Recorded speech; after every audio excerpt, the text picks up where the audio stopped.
Alright everyone, we have increasing levels of cringe from certain fans that follow Ron DeSantis. I'm gonna read this post verbatim because I think a new talking point has dropped for some of his online influencers, both paid and unpaid. Imagine doing it for free. It's almost self-deprecating though how cringe it is, and this is being mocked wildly for a reason. I'm just gonna read the post here because it's just bizarre. It's from Cryptid Politics over on Twitter. This is one of the DeSantis influencer accounts. Some people here at the house started talking pro-Trump and anti-DeSantis with one of my family members within earshot of me. I loudly said DeSantis is the best. When they started talking about Trump supposedly delivering governorship to DeSantis, I said DeSantis was defending him first. They haven't brought him up again. Alpha males stand up for Ron DeSantis at Thanksgiving gatherings. This sounds like a satirical post that would be made by someone who actually didn't like DeSantis and had like a cringe parody account or something. Like, you know, DeSantis parody. You've got that for a lot of political figures. Trump, DeSantis, Haley. I wonder if there's a Christie parody account. Probably just talks about Dunkin' Donuts all day. But of all of the campaigns, like certainly we've seen some lackluster campaigns. Mike Pence, and he almost matches on the cringe. You remember his gas pumping ad? Where he puts the gas pump in the car, but then just stands there ranting.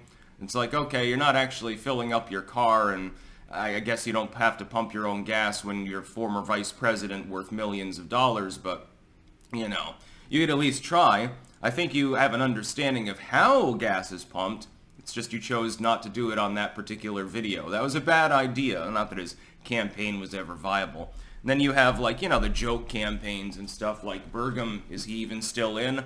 I'm not really sure. Christie self-deprecates. In his case, though, it's not really cringe because he's doing it on purpose. Christie will constantly bring up size.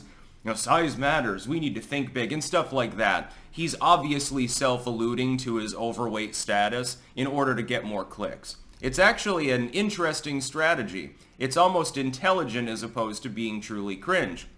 Haley's not cringe, she's just evil. She gets mocked for non-cringe reasons, like saying things that are patently false, things that are brutally warmongering, things that fly in the face of all basic common decency. You know, basically like a W platform.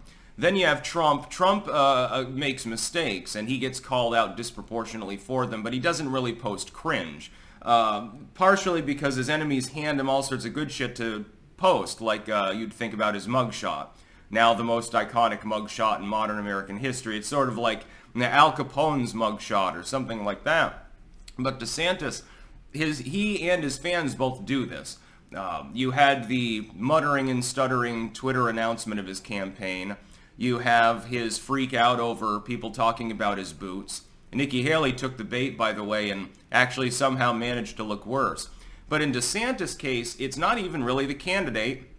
It's the fans oftentimes. This is just straight up bizarre. I mean, you're rambling on about alpha males, and by the way, if you have to declare yourself an alpha male, you're not. So, you know, there's that. It makes no sense politically. You're basically saying that you chose to be an ass at the Thanksgiving dinner. You know, most people try to avoid the political fights at Thanksgiving. I myself don't have that particular problem, of course. The other day was our de facto Thanksgiving, but, you know, politically, I generally align more or less, I think, with my wife. And so there's no political, no huge political dispute. There are some issues on which we disagree, but there's quite a bit of overlap. I tend to lean more towards the libertarian, if anything. That would be the sticking point. Also, I'm in the Netherlands, so it's like with Dutch politics, I have a basic opinion, which again, I tend to share with Liz, but, you know, not a strong opinion because, of course, I can't participate in Dutch politics, and Liz doesn't participate in U.S. politics, so that's helpful. And even when I'm at home, it's like I have differences of opinion with, for instance, my sister, who's more liberal than me.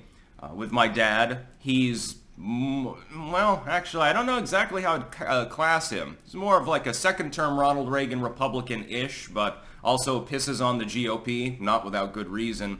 My mom, I think, is more aligned with my political views, although she's more moralistic in a couple of ways.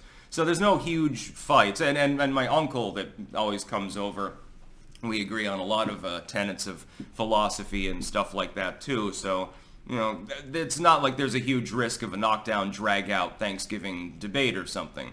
But I did have a couple of relatives over that were like, real hardcore Democrats or something. I just wouldn't discuss politics with them.